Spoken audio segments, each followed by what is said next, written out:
Have you ever seen those complicated and intricate polymer clay canes and thought, I'd really like to try that, but I don't feel like I can accomplish it?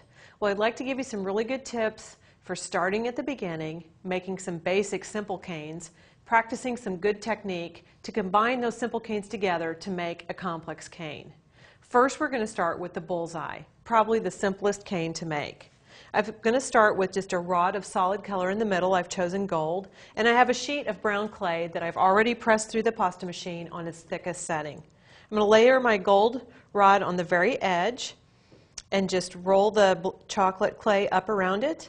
I'm going to mark it right here by rolling brown into brown. When I back off, there's a nice little line there. That's a guideline for me to trim against.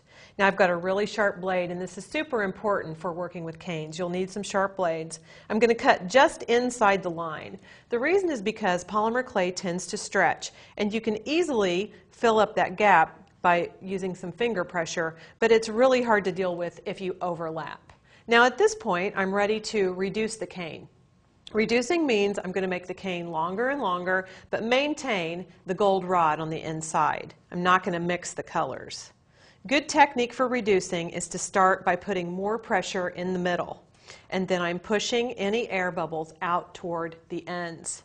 Air bubbles are an enemy when making polymer clay canes, so you always want to practice good technique to work the bubbles always toward the outside. Now you can see that this clay is really starting to move, and at that point, because this is a round cane, I can use my work surface to really start rolling it down. Now, I've chosen golden brown because I want to make an animal pattern, and what's important for an animal pattern is to have some inconsistencies because it's more natural. I'm going to take my sharp blade again. I've rolled this end down fairly small and left this end large. I'm going to section the cane into 4 equal lengths.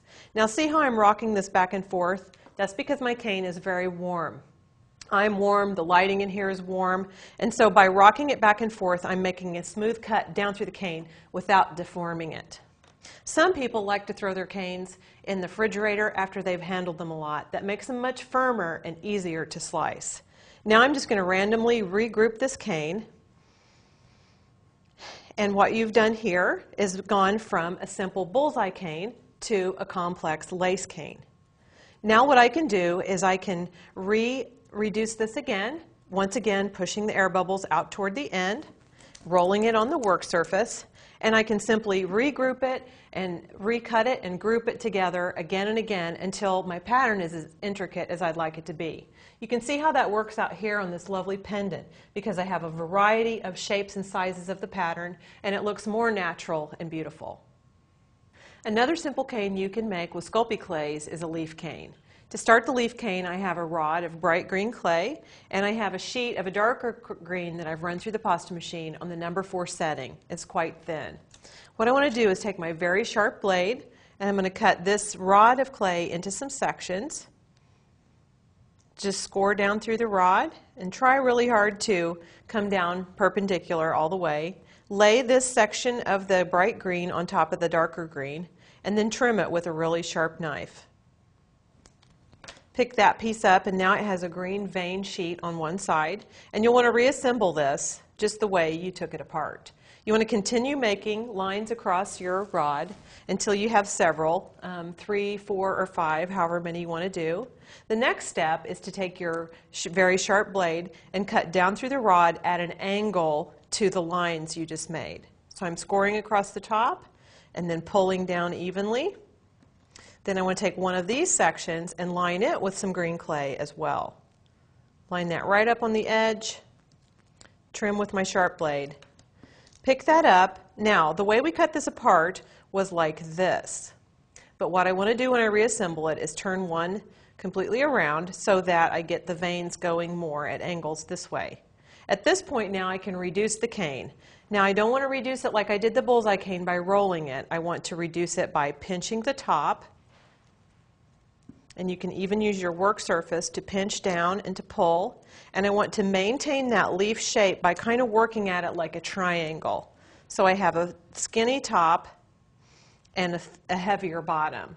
Now here's some samples of ones that I've already reduced. Sometimes when I make a cane like this, I like to reduce to different levels of thickness so that I could use some larger leaves and some smaller leaves. I want to show you how to slice this very thinly so that you could make this type of bead.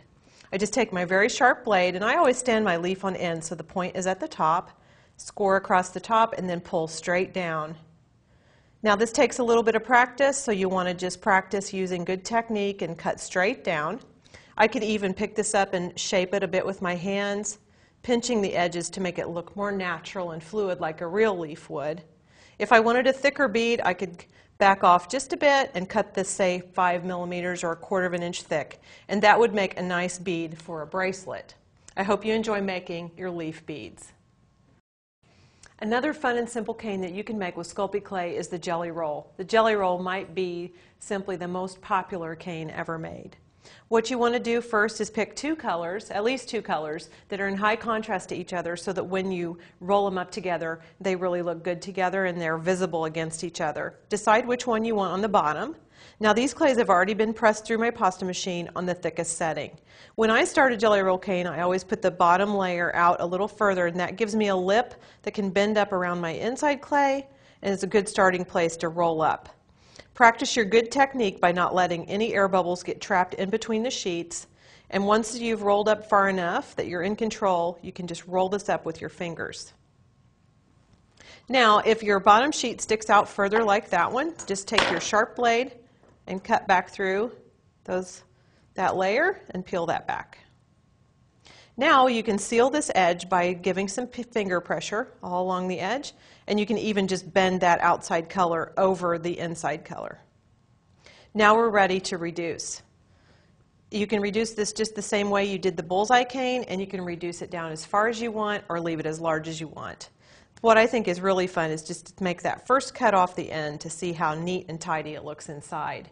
Some variations on this cane include wrapping it like a bullseye with another color, or even adding some checkerboard stripes around the outside edge. I hope you enjoy making these canes, and you'll want to experiment with Sculpey 3 and with Primo Sculpey, practice your basic cane technique, and have fun.